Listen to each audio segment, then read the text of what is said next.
নমস্কার, আপনারা শুনছেন বাংলা ক্লাসিক ভূতের গল্প। আজকের গল্প হরিনারায়ণ চট্টোপাধ্যায়ের গোয়েন্দা ও প্রেতাত্মা।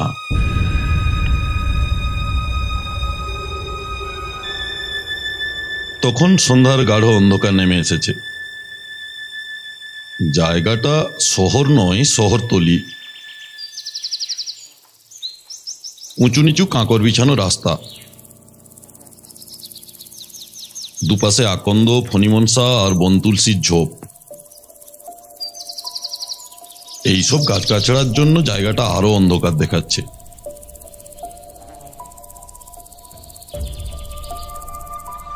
একটা জীর্ণ পাঁজরের মতো বাড়ি। বাড়িটির আদি রং কি ছিল বলা মুশকিল। দু একটা জানলা খুলে ঝুলে ঝুলে পড়েছে। কোনো লোক বাস করে বলে মনে হয় না। আশেপাশে কোনো বাড়িও নেই। বাঁজা মাঠ, মজা পুকুর আর শেয়াল কুকুরের আস্তানা। সহসা অন্ধকার উদ্ভাসিত করে আলোর তির্যক রেখা দেখা গেল। হ্যাঁ, মোটরের হেডলাইট। এ রাস্তায় মোটর মাঝে মাঝে যায় বটে, কেননা গোবিন্দপুর যাওয়ার এটাই সোজা পথ। সেখানে তামার সন্ধান পাওয়া গেছে, তাই দলে দলে ব্যবসায়ীরা ছোটে। এ মোটরটা কিন্তু এই বাড়ির সামনেই থামলো। মোটর থেকে শার্ট প্যান্ট পরা একটি যুবক নামলো, হাতে সুটকেস।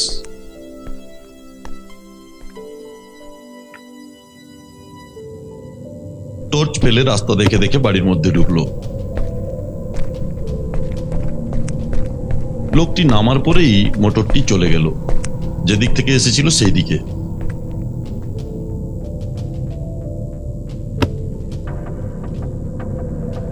নিচের ঘরে মোমবাতির আলো জ্বলে উঠল। এবার বোঝা গেল লোকটি নিচের ঘরেই রয়েছে। ওই আধ ঘন্টা, তার বেশি নয়। বিদ্যুতের বেগে একটা জিপ এসে থামল। জিপ থেকে একজন ইন্সপেক্টর নামল, পেছনে দুজন পুলিশ। ইন্সপেক্টর জিপের মধ্যে উঁকি দিয়ে কাকে লক্ষ্য করে বলল,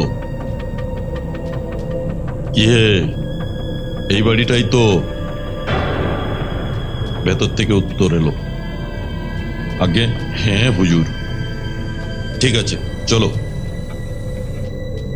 সামনে পিছনে দুজন পুলিশ, মাঝখানে ইন্সপেক্টর। বাড়ির দিকে এগিয়ে গেল। দরজা ঠেলবার আগে ইন্সপেক্টর কোমরে রিভলভার হাতে নিল। জিপটি এসে দাঁড়াবার সঙ্গে সঙ্গেই মোমবাতির আলোটি নিভে গিয়েছিল। সমস্ত বাড়ি জুড়ে তখন অন্ধকারের রাজত্ব। প্রায় মিনিট 15 করাঘাতের পর ভেতর থেকে আওয়াজ এলো, কে? যাক, এবার তাহলে হুজুরের কপট নিদ্রা ভেঙেছে। দরজাটি খুলে গেল। সামনে যুবকটি দাঁড়িয়ে, তার হাতের বাতিদানিতে একটি বাতি। যদিও বাতির কোনো দরকার ছিল না, কারণ ইন্সপেক্টরের হাতের টর্চের আলোয় সবকিছুই তখন উদ্ভাসিত। যুবকটির দুটো ভ্রুর মাঝখানে বিরক্তির ভাঁজ। রুক্ষ গলায় প্রশ্ন করল, কাকে চাই? ইন্সপেক্টর হাসল, পোশাক দেখেই তো বুঝতে পারছেন আমি পুলিশের লোক। এই বাড়িটা আমরা সার্চ করব, কারণ আমরা সন্দেহ করি নেপালের মধ্যে দিয়ে কিছু হাসিস আপনি আমদানি করেছেন এবং একটু আগে সেসব এ বাড়িতে এসে পৌঁছেছে।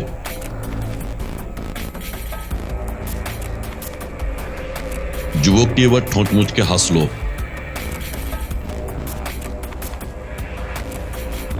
এমন আজগুবি খবর কোথা থেকে সংগ্রহ করলেন? ইন্সপেক্টর কিন্তু এই ব্যঙ্গোক্তির কোনো উত্তর দিল না। পুলিশদের দিকে ইশারা করে বাড়ির মধ্যে ঢুকে পড়ল। ঘরের মাঝখানে দাঁড়িয়ে বলল, কই বাতিটা জ্বালান, সুইচ কোথায়? কথার সঙ্গে সঙ্গে টর্চের আলো এদিক ওদিক ফেলল। যুবকটির কণ্ঠে হাসির সুর। সুইচ থাকলে তো পাবেন, এ বাড়িতে আলো নেই, মোমবাতির ভরসা করে আছি। সর্বনাশ,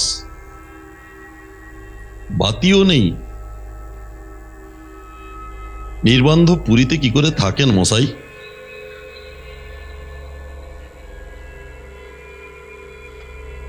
শহরের হইচই একেবারে ভালো লাগে না, তাই মাঝে মাঝে বিশ্রাম নিতে আসি। সেজন্য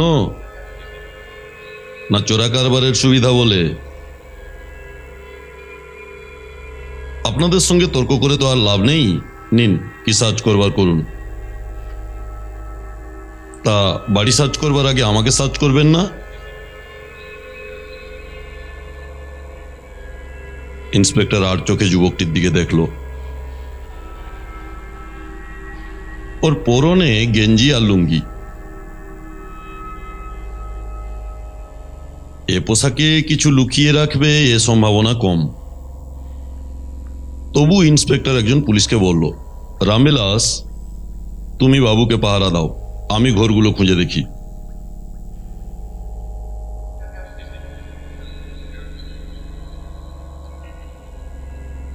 দুটি মাত্র ঘর, পেছনের বারান্দায় খাবার ব্যবস্থা। একটা ঘর একেবারে খালি। দু একটা ভাঙা কাগজের বাক্স রয়েছে। এদিকের ঘরে তক্তপোষের ওপর বিছানা আর একটা আলনা। ইন্সপেক্টর সব উল্টে পাল্টে দেখল। এমনকি দেয়ালের গায়ে লাঠির ঠক্কর দিয়ে দেখলো কোথাও ফাঁপা কিনা। বিছানাপত্র ওলট পালট করে দিল। পিছনের বারান্দায় টেবিলের ওপর কয়েকটা পাউরুটি আর মাংস বাটি চাপা দেওয়া। যুবকটি বোধহয় খাবার আয়োজন করছিল। পুলিশ আসতেই তাতে বাধা পড়েছে। ইন্সপেক্টর যুবকটির সামনে দাঁড়ালো, বলল, কি করা হয়? চাকরি করি। চাকরি তো বুঝেছি, কিসের? কিউরিও বোঝেন? আমি ইন্ডিয়ান কিউরিও হাউসের প্রতিনিধি। অফিসটা কোথায়? 7 নম্বর ওয়েলফেয়ার স্ট্রিট। ইন্সপেক্টর পকেট থেকে ছোট ডায়েরি বের করে ঠিকানাটা লিখে নিয়ে বলল, এখানে আপনাকে খোঁজ করলে পাত্তা পাওয়া যাবে? পাওয়া তো উচিত। আপনার নাম? অতনু গুপ্ত। নাম কি একটাই? মানে মানে মহাপুরুষদের অনেক নাম থাকে কিনা? মাফ করবেন, এখন আমি খুব ক্ষুধার্ত। আপনার রসিকতার তারিফ করতে পারছি না। আপনার কাজ হয়ে থাকলে যেতে পারেন। যাবার আগে ইন্সপেক্টর শেষবারের মতন টর্চের আলো এদিক ওদিক ফেলল। না, সন্দেহজনক কোথাও কিছু দেখা যাচ্ছে না। রাস্তায় এসে ইন্সপেক্টর একজন পুলিশকে বলল, তুলসীচরণ, তোমাকে সারা রাত এখানে পাহারা দিতে হবে। সারা রাত? হ্যাঁ, আমার মনে হচ্ছে রাত্রে এ বাড়িতে কেউ আসবে, মালপত্তর হাত বদল করবে। কেউ যদি মোটরে আসে, আমি একলা কি করতে পারি? ইন্সপেক্টর অভয় দিল, তুমি একলা নও, রাত 12টা নাগাদ জিপে করে থানার ছোটবাবু আসবে, তার সঙ্গে পুলিশও থাকবে। তুলসীচরণ ঝোপের আড়ালে আত্মগোপন করল। জিপটি বেরিয়ে গেল। পরের দিন ছোটবাবু ইন্সপেক্টরের সঙ্গে দেখা করল। ইন্সপেক্টর প্রশ্ন করল, কি সেন, কি খবর? ছোটবাবু মাথা নেড়ে বলল, না, কোনো খবর নেই। 8:30 বাজতেই বাতি নিভে গেল, ব্যাস সব চুপচাপ। মশার কামড়ে আমাদের প্রাণ যায়। সকাল 8টা পর্যন্ত ছিলাম, মনে হলো ভদ্রলোক তখনও ঘুমাচ্ছে। বেচারামকে পাহারায় রেখে চলে এলাম। বাড়ির পেছন দিকে খোঁজ নিয়েছ? হ্যাঁ, নিয়েছি। সেদিকটা জঙ্গল, সেদিক দিয়ে কেউ গেছে বলে মনে হলো না। আশ্চর্য, অথচ যে লোকটা খবর দিয়েছে সে তো মোটেই বাজে লোক নয়। এর আগে অনেক দামি খবর দিয়েছে। আর এ কেসে প্রায় সঙ্গে সঙ্গেই আমরা বাড়িতে ঢুকে পড়লাম, কিন্তু কিছুই পেলাম না। বেলা বাড়তে ইন্সপেক্টর বেরিয়ে পড়ল। ইন্ডিয়ান কিউরিও হাউস। ইন্সপেক্টর দরজা ঠেলে ম্যানেজারের ঘরে ঢুকে গেল। প্রৌঢ় পার্সি ভদ্রলোক পুলিশের লোক দেখে একটু শঙ্কিত হয়ে পড়ল। কি কি কি ব্যাপার? আপনাদের এখানে অতনু গুপ্ত কাজ করেন? হ্যাঁ হ্যাঁ, গুপ্ত আমাদের সেলস রিপ্রেজেন্টেটিভ, খুব কাজের ছেলে। গুপ্ত থাকেন কোথায়? শহরের বাইরে, মামুদপুরে। তবে গুপ্ত মাসের বেশিরভাগ দিনই বাইরে কাটায়, বিহার, ইউপি, রাজস্থান। তা কতদিন গুপ্ত আপনাদের এখানে কাজ করছেন? হবে ওই প্রায় বছর 4। তার আগে কোথায় ছিলেন? তা জানি না। আচ্ছা, এত খোঁজ করছেন কেন বলুন তো? ইন্সপেক্টর কোনো উত্তর না দিয়ে বেরিয়ে এলো। সব গোলমাল হয়ে যাচ্ছে, হিসেবে মিলছে না।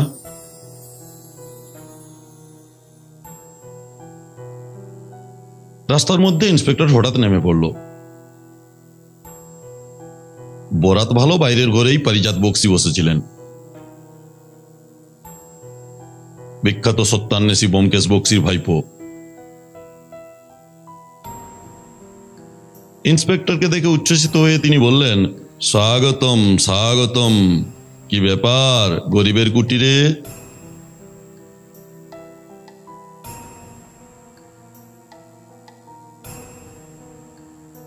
বড় বিপদে পড়ে এসেছি। তা জানি, সুসময়ে কে আর আমার খোঁজ নেয়। তা বলো, কি করতে পারি? ইন্সপেক্টর একটি চেয়ার টেনে নিয়ে বসলো। বলল, ব্যাপারটা এমন কিছু জটিল নয়, খুব সোজা কেস, কিন্তু তদন্ত করতে গিয়ে কোনো কিনারা পাচ্ছি না। ইন্সপেক্টরের কাছ থেকে পারিজাত বক্সি মনোযোগ দিয়ে সব শুনলেন। শেষে বললেন, আচ্ছা, যে খবর এনেছে সে খুব বিশ্বাসী? আব্দুল খবর এনেছে। তার খবর এ পর্যন্ত ভুল হয়নি। সে বলেছে মারিজুয়ানা আর হাসিস আমদানি করে যে দোল, সে দোলে অতনু গুপ্ত আছে, এবং সেদিন সে সুটকেসে ভরে মাল নিয়ে ওই পোড়ো বাড়িতে উঠেছে। এ একেবারে ধ্রুব সত্য। অথচ সার্চ করে আমরা কিছুই পাইনি। পারিজাত বক্সী প্রশ্ন করলেন, অতনুবাবুর বাড়ির সামনে কোনো পাহারা আছে? হ্যাঁ আছে, একজন কনস্টেবলকে মোতায়েন রেখেছি। বাড়িটা ঠিক কোন জায়গায় আমাকে বুঝিয়ে দাও তো। ইন্সপেক্টর নকশা এঁকে বাড়ির অবস্থান বুঝিয়ে দিল। পারিজাত বক্সী বললেন, ঠিক আছে ঠিক আছে, আমি একবার সরেজমিনে তদারকে যাব।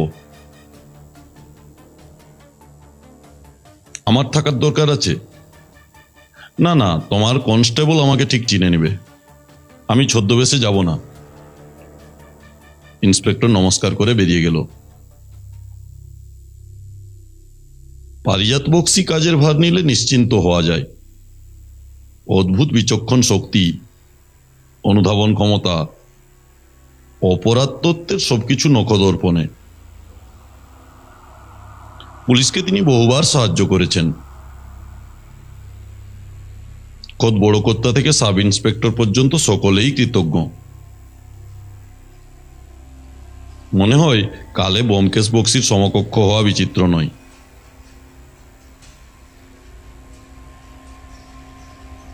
পরের দিন সকালে পারিজাত বক্সী মামুদপুরে গিয়ে হাজির। মোটর একটু দূরে রেখে হাঁটতে হাঁটতে পোড়ো বাড়িটির সামনে এসে দাঁড়ালেন। যে কনস্টেবল ডিউটিতে ছিল সে এসে সেলাম করল। কি খবর, বাড়ির বাবু বের হন না?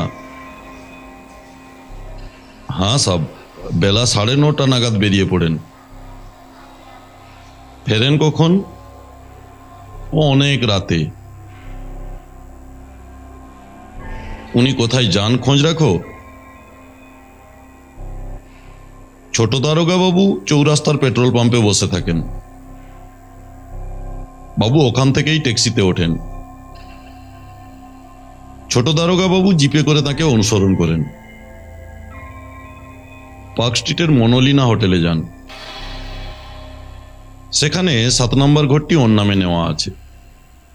সারাদিন চুপচাপ হোটেলে নিজের রুমেই বসে থাকেন।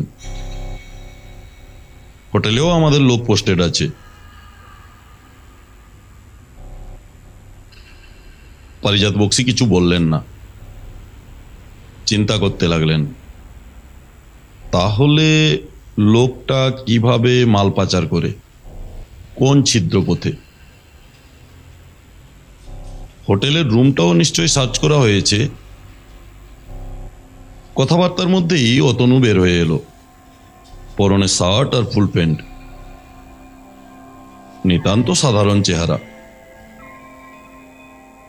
কোনো দিকে না তাকিয়ে হন হন করে রাস্তা ধরে চলতে আরম্ভ করলো।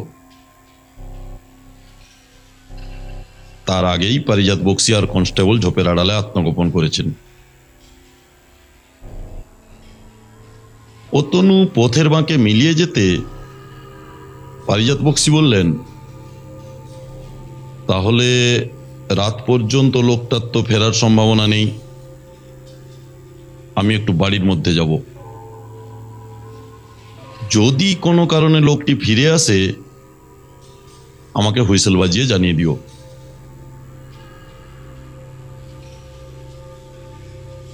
কনস্টেবল ঘাড় নাড়ল।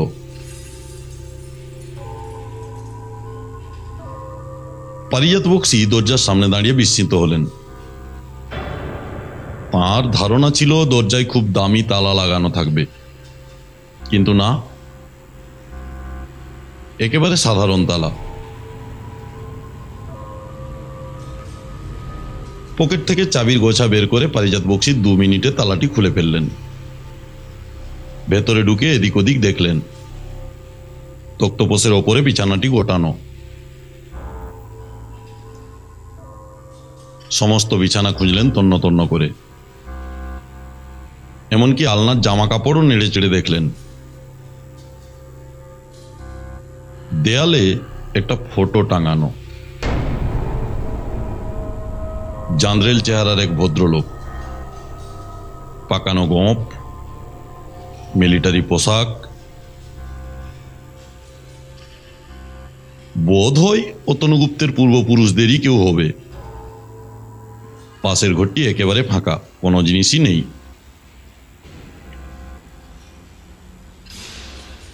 পারিজাত বক্সী চুপচাপ কিছুক্ষণ দাঁড়িয়ে রইলেন। অতনুগুপ্তর এ বাড়িতে থাকার রহস্য কি তাহলে?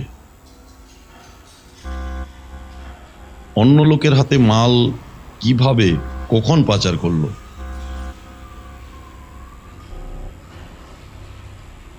ঘরের কোণের দিকে একটি ছোট টেবিল, তাতে দুখানা বই।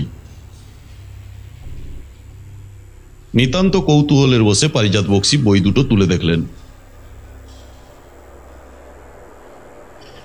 একটি বই পরলোক রহস্য, আর একটি মৃত্যুর পর। এ ধরনের লোকদের এ জাতীয় বই আকৃষ্ট করে, এটাই আশ্চর্য। মনে হলো অতনুগুপ্তর পরলোক তত্ত্বের প্রতি কোনো ঝোঁক আছে।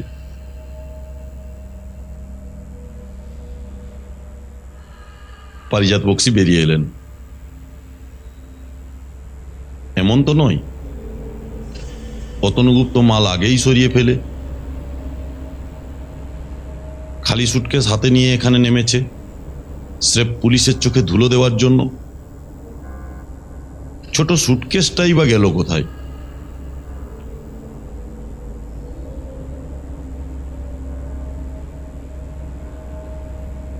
মনোলিনা হোটেল। অতনুগুপ্ত বারান্দায় দাঁড়িয়েছিল, নিজের রুমের সামনে। পেছনে নারী কণ্ঠ শুনে ফিরে দেখল অপরূপ সুন্দরী এক তরুণী, পরনে হালকা নীল শাড়ি, সেই রঙেরই ব্লাউজ, পাখির বাসার মতো একটি খোঁপা। শুনছেন? আমাকে বলছেন? এখানে আর কে আছেন? আপনিই তো এইমাত্র সিঁড়ি দিয়ে উঠলেন, তাই না? হ্যাঁ, কেন বলুন তো? আমার ঘড়িটা বেন্ড ছিঁড়ে পড়ে গেছে। সিঁড়িতে? তাই মনে হচ্ছে, কিন্তু এখন পাচ্ছি না। আমি তো ঘড়ি টড়ি দেখিনি। কিছু মনে করবেন না, ঘড়িটা একজন আমাকে উপহার দিয়েছিল। এই ঘড়িটা হারিয়ে মনটা বড় খারাপ হয়ে গেছে। অতনু কি ভাবল, তারপর বলল, চলুন আর একবার না হয় সিঁড়িটা খুঁজে আসি। দুজনে সিঁড়ি দিয়ে নামলো, ভালো করে খুঁজলো।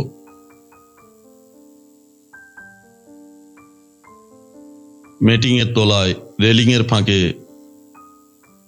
না, ঘড়ি তো কোথাও নেই। বয় বেয়ারা থেকে শুরু করে নানা ধরনের লোক অনবরত ওঠানামা করছে।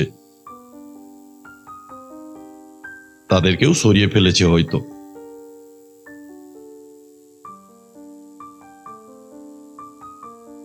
তরুণীর মুখ বিষণ্ণ। অতনু বলল, না, পাওয়া গেল না। তরুণীটি এবার ম্লান হাসল। সবই আমার অদৃষ্ট। এমন সময় চা খাবার ঘন্টা পড়ল। অতনু বলল, চলুন না, চা খেয়ে আসি। তরুণী কিছু বলল না, অতনুকে অনুসরণ করল। চায়ের টেবিলে দুজনে মুখোমুখি বসলো। অতনু জিজ্ঞাসা করল, আপনি কত নম্বরে থাকেন? 2 নম্বর। আমি মাত্র কাল এসেছি। বাবা দিল্লি বদলি হয়ে গেলেন,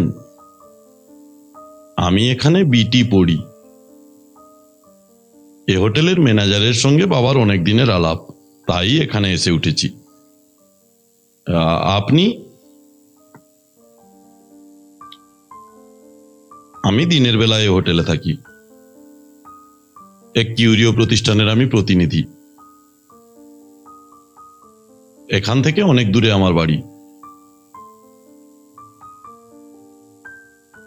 ক্রেতাদের পক্ষে অত দূরে যাওয়া সম্ভব নয়, তারা এই হোটেলেই আমার কাছে আসে। তরুণী উচ্ছ্বসিত হয়ে উঠল। কিউরিও ও ওসবে আমার খুব আগ্রহ, 2-1টা দেখাবেন আমাকে? নিশ্চয় নিশ্চয়।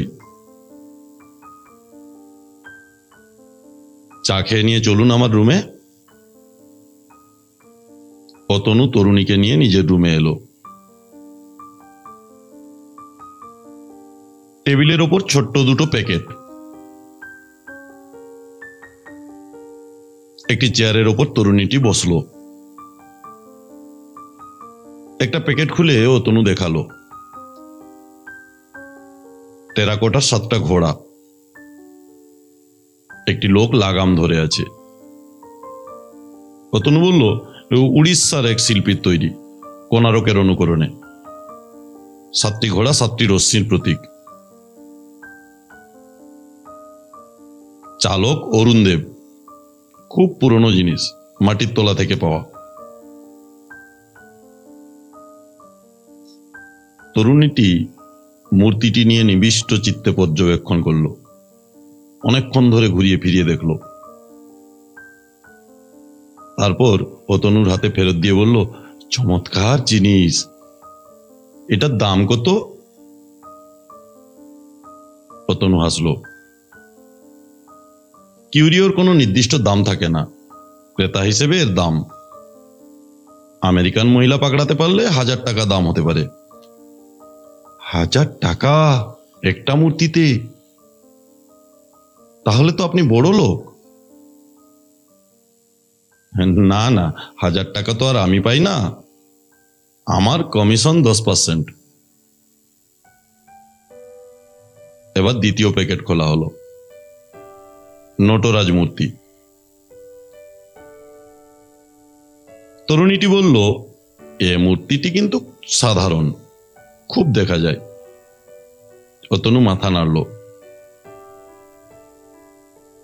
বলল, প্রথম দৃষ্টিতে এই মূর্তিটা সাধারণ বলে মনে হলেও পায়ের ভঙ্গিটা দেখলে বুঝতে পারবেন, সচরাচর যে নটরাজ মূর্তি আমরা দেখতে পাই তাতে পায়ের ভঙ্গি এরকম নয়। সেই জন্যই এই মূর্তিটির আলাদা একটা কদর আছে। এটি পাওয়া গেছে ম্যাঙ্গালোরের কাছে এক চাষার লাঙলের মুখে। অনেকক্ষণ ধরে বিভিন্ন ধরনের মূর্তি নিয়ে দুজনের আলোচনা হলো।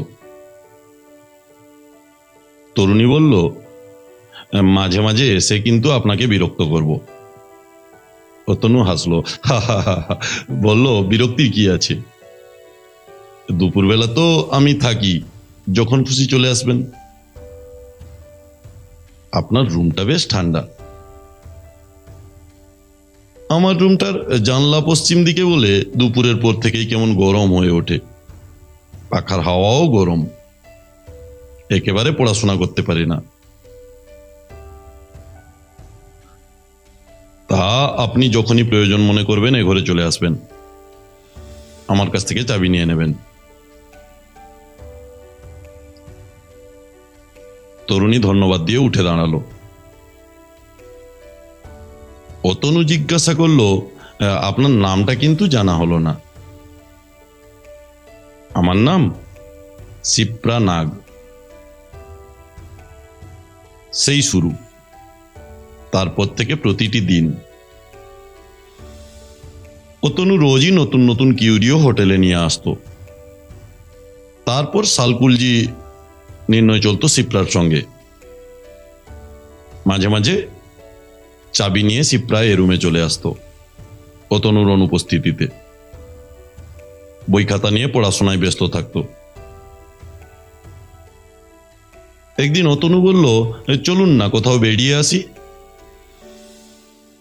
কোথায়? এই কাছাকাছি কোথাও, তারপর রাত্রে কোনো হোটেলে ডিনার খেয়ে নেব। সলজ্জ ভঙ্গিতে সিপ্রা ইমরাজি হলো। দিন 15 মধ্যে দুজনের মধ্যে মহাময় একটি সম্পর্ক তৈরি হয়ে গেল। খুব সকালে অতনু হোটেলে চলে আসতো। বারান্দায় অতনু আর সিপ্রা পাশাপাশি বসতো, চায়ের কাপ সামনে নিয়ে। দুপুরে অতনুর রুমে মজলিস বসতো দুজনের। প্রায়ই এই হোটেলে কিংবা বাইরের কোথাও ডিনার খাওয়া চলতো।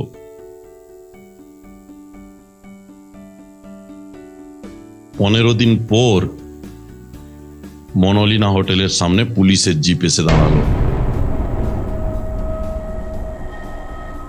জিপ থেকে একজন পুলিশ ইন্সপেক্টরের সঙ্গে একটি মাঝবয়সী ভদ্রলোক নামলো। পেছনে 3 জন পুলিশ। দুজন পুলিশ অতনুর রুমের সামনে দাঁড়ালো। মাঝবয়সী ভদ্রলোক আর পুলিশ ইন্সপেক্টর প্রথমে 2 নম্বর রুমে ঢুকলো। তারপর বেরিয়ে অতনুর দরজায় করে আঘাত করলো।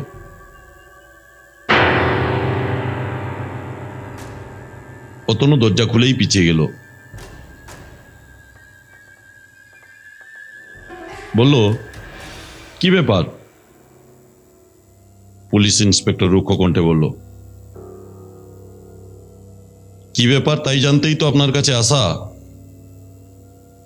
তার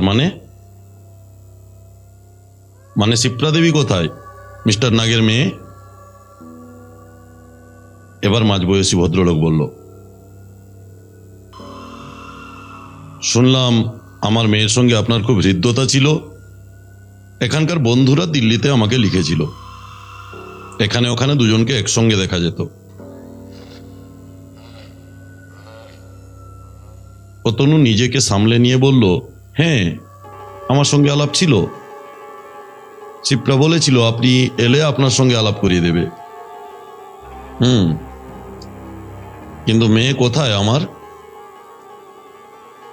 কাল দুপুরে আমার সঙ্গে দেখা হয়েছিল, বলেছিল সন্ধেবেলা এক প্রফেসরের কাছে যাবে, আমার সঙ্গে দেখা হবে না।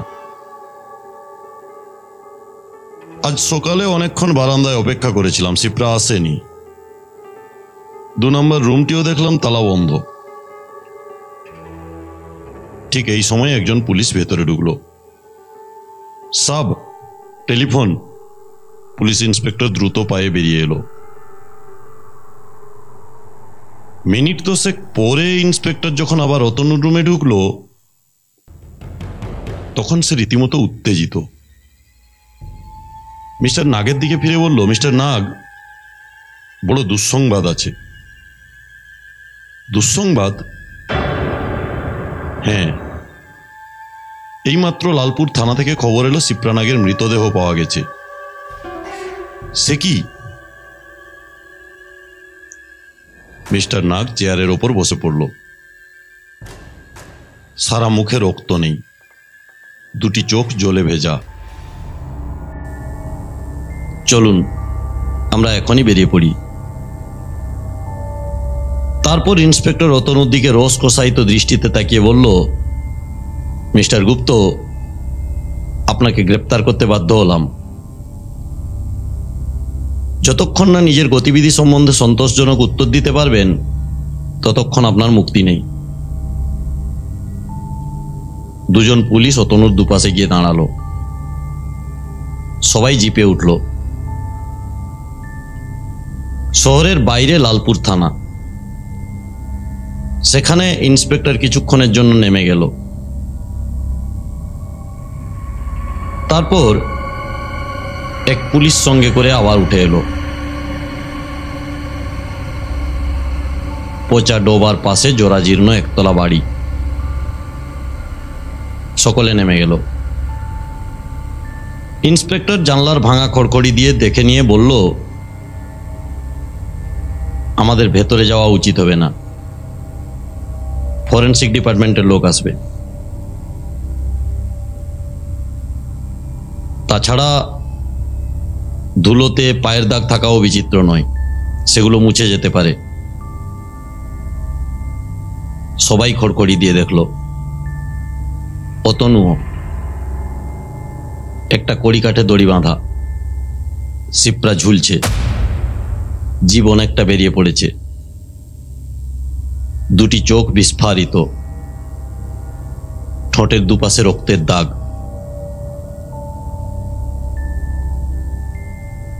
অতনুও চিৎকার করে উঠল, শিপ্রা! ইন্সপেক্টর তীব্র কণ্ঠে বলল, খুব চমৎকার অভিনয় করতে পারেন তো, কিন্তু ওসব অভিনয়ে পুলিশের লোক বলে না। কাল হোটেল থেকে আপনারা দুজনে বেরিয়েছেন, সে প্রমাণ আমাদের আছে। সন্ধান করে ট্যাক্সিওয়ালাকে ধরেছি, সে স্বীকার করেছে আপনাদের লালপুর নিয়ে এসেছিল। মিস্টার নাগ, আপনার মেয়ের গায়ে গহনা ছিল না? হ্যাঁ, জড়োয়ার হার, চুড়ি ছিল। এটা আত্মহত্যা নয়, হত্যা। পোস্টমর্টেম রিপোর্টে ঠিকই খবর পাওয়া যাবে। নিশ্চয়ই লক্ষ্য করেছেন আপনার মেয়ের গায়ে কোনো গহনা নেই। খুনের মোটিভটি বেশ বোঝা যাচ্ছে। এবার অতনু রেগে উঠল, আপনারা মগের মুলুক পেয়েছেন নাকি? যা খুশি তাই করবেন? ইন্সপেক্টরও গলার স্বর গম্ভীর করল, আপনার যা বক্তব্য কোর্টে বলবেন। আমার উকিলের সঙ্গে আমি কথা বলতে চাই। বেশ, থানায় গিয়ে উকিলকে ফোন করে নেবেন। অতনুকে থানায় নিয়ে আসা হলো। সেখান থেকে অতনু উকিল ভবতোষ মজুমদারকে ফোন করল। উকিল নেই। খবর দেওয়া হলো এলেই যেন থানায় অতনুর সঙ্গে যোগাযোগ করে।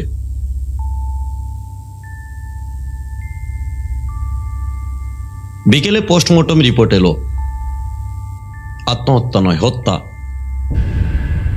কেউ গলা টিপে শিপ্রাকে মেরে ফেলেছে, তারপর তার গলায় মোম মাখানো দড়ি বেঁধে ঝুলিয়ে দিয়েছে। ফরেনসিক ডিপার্টমেন্ট হাতের ছাপ তুলে নিয়েছে। পরের দিন সকালে তারা অতনুর হাতের ছাপ নিয়ে গিয়ে মেলাবে। সেই সময় অতনুর জুতোর ছাপও নেবে।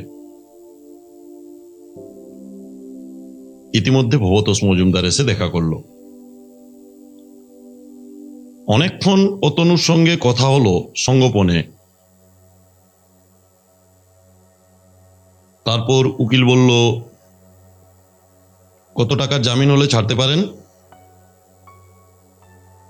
ওসি মাথা নাড়ল। 302 ধারার কেস, নন বিলেবল, জামিন চলে না। আপনারা তো শুধু সন্দেহ করেছেন। খুনের কেসে প্রত্যক্ষ সাক্ষী খুবই কম থাকে, পরোক্ষ সাক্ষী অনেক আছে। তাছাড়া ফরেনসিক ডিপার্টমেন্টের রিপোর্ট না পাওয়া পর্যন্ত ছাড়বার প্রশ্নই ওঠে না। আমি তাহলে কোর্টে দরখাস্ত করব। তা করতে পারেন। ভবতোষ মজুমদার বেরিয়ে গেল। থানার পেছনে অন্ধকার এক ঘরে অতনুকে রাখা হলো। খড়ের বিছানা, এক কোণে জলের কুঁজো। খাওয়া হয়ে যেতে অতনু দেয়ালে ঠেস দিয়ে বসল। দূরে পেটা ঘড়িতে 12টা বাজার শব্দ। অতনুর চোখে ঘুম নেই। এ কি বিপদে সে পড়ল? মনে হচ্ছে তাকে ঘিরে একটা বিরাট ষড়যন্ত্রের জাল বিস্তৃত করা হয়েছে। এ থেকে উদ্ধার পাওয়া মুশকিল। হঠাৎ খুট করে একটা শব্দ। অতনু চমকে মুখ ফেরালো। তারপরই মেরুদণ্ডে শীতল একটা শিহরণ অনুভব করলো। কোণের দিকে দরজার কাছে শিপ্রানাগ দাঁড়িয়ে।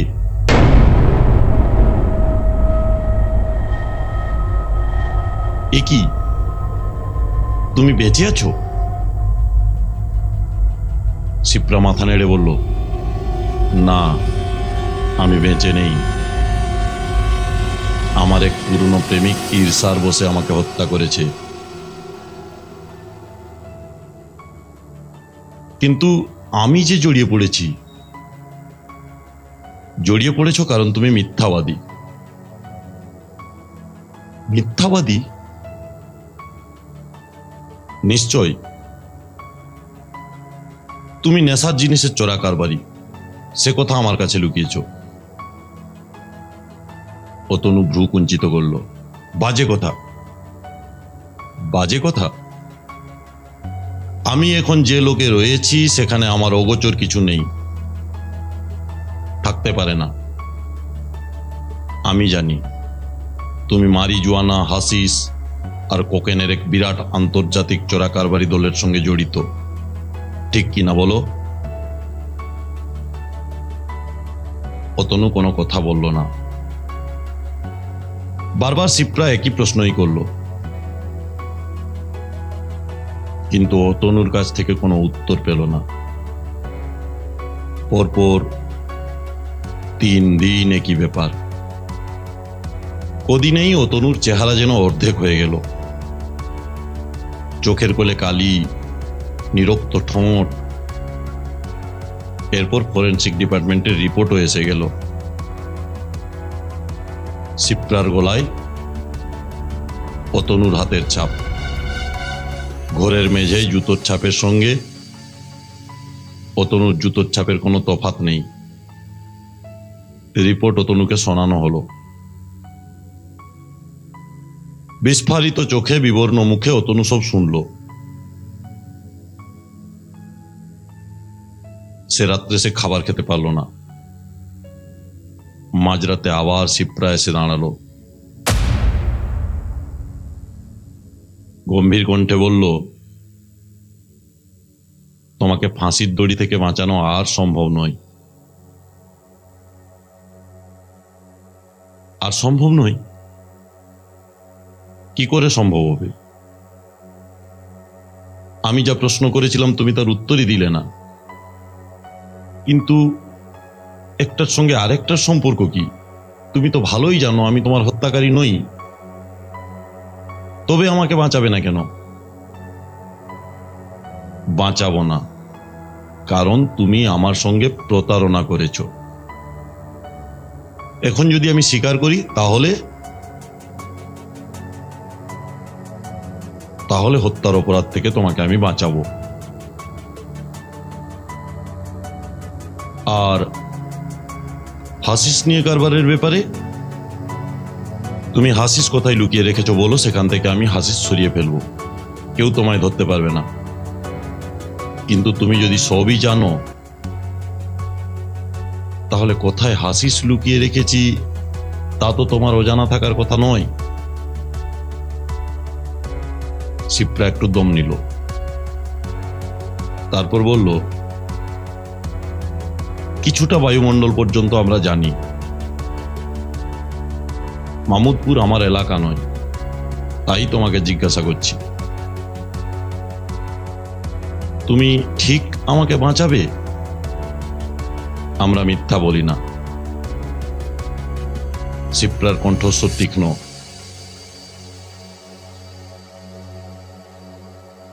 মামুদপুরে যে ফটো টাঙানো আছে তার পেছনেই হাসিস আছে। সুটকেসটি কোথায়?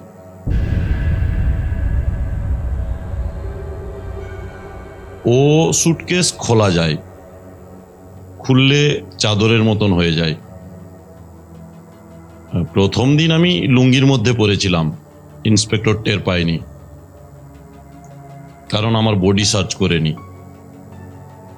তারপর এক সময় কোটের মধ্যে করে মনোলিনা হোটেলে এনে রেখেছিলাম।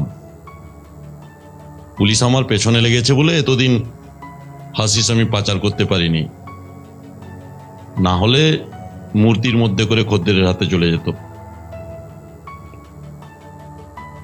শিপ্রা হাসল, বলল, অশেষ ধন্যবাদ।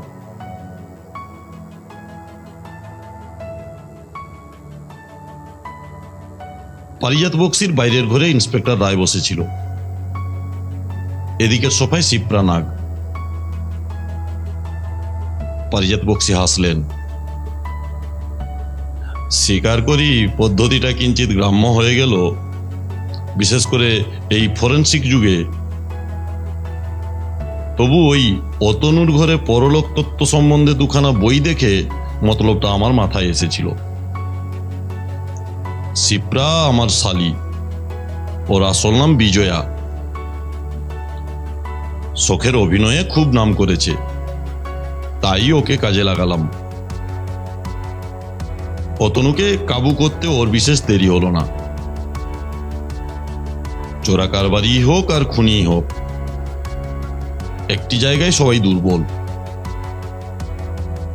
তারপর শিপ্রা ওকে প্রায়ই বলতো, আমাদের মধ্যে যে আগে মারা যাবে সে আরেকজনকে দেখা দেবে। ওরের ব্যাপারটা খুব শক্ত নয়। কৃষ্ণনগরের হেমন্ত পালকে দিয়ে শিপ্রার মূর্তি তৈরি হলো। দেখেছ তো কি অদ্ভুত জীবন্ত মূর্তি। রক্তের দাগ, মুখের চেহারা সব কি স্বাভাবিক? আলো ছায়ার রহস্যের মধ্যে সে মূর্তি দেখে আমারই ভ্রম হচ্ছিল। তাছাড়া পোস্টমর্টেম আর ফরেন্সিক রিপোর্ট সব জাল, কিন্তু তাতেও খুব কাজ হলো। অতনুগুপ্ত একেবারে ভেঙে পড়ল। আমার নিজেরও ধারণা হয়েছিল যে কিউরিও মারফত চোরাই জিনিস এদিক ওদিক চালান দেওয়া হয়। তাই শিপ্রা ভাব করে অতনুর কাছ থেকে রুমের চাবি জোগাড় করেছিল। অতনুর অনুপস্থিতির সুযোগ নিয়ে সবকিছু তল্লাশি করেছে, মূর্তিগুলো, কিন্তু কিছু পায়নি। তারপরই শিপ্রার প্রেতাত্মার আবির্ভাব। কয়েকদিন সুবিধা হলো না, তারপর অতনু ভেঙে পড়ল। আর স্বীকারোক্তি সবই টেপ রেকর্ডে ধরা হয়েছে, কাজেই সেদিক দিয়ে কোনো অসুবিধা হবে না। ইন্সপেক্টর রায় জিজ্ঞাসা করল, হাসিস?